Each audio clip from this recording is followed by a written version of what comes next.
বাংলাদেশের জন্য মালয়েশিয়ার শ্রমবাজার খুলে দিয়ে আরও বেশি কর্মী নেওয়ার আহ্বান জানালেন প্রধানমন্ত্রী তারেক রহমান।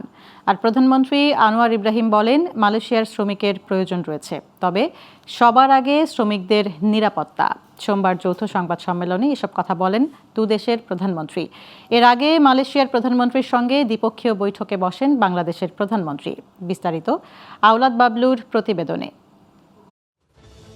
সোমবার সকালে মালয়েশিয়ার প্রধানমন্ত্রী কার্যালয়ে পারদাপুত্রা ভবনে বাংলাদেশের প্রধানমন্ত্রী তারেক রহমানের সাথে বৈঠকে বসেন মালয়েশিয়ার প্রধানমন্ত্রী আনোয়ার ইব্রাহিম।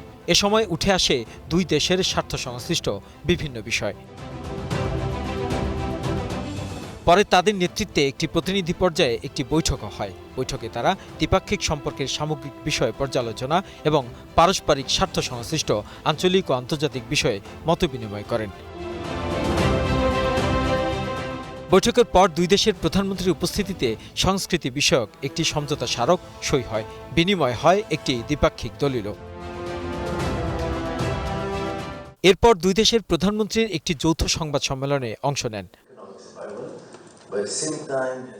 তারেক রহমান বলেন, মালয়েশিয়ায় অবস্থানরত বাংলাদেশের কর্মী, শিক্ষার্থী, পেশাজীবী ও উদ্যোক্তারা দুই দেশের মধ্যে গুরুত্বপূর্ণ একটি সেতু বন্ধন হিসেবে কাজ করছে।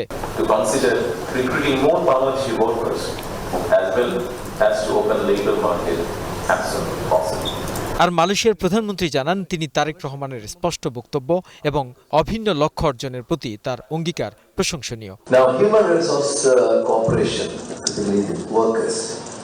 has been firstly critical for our economic survival, but at the same time has invited lots of scandals and criticism.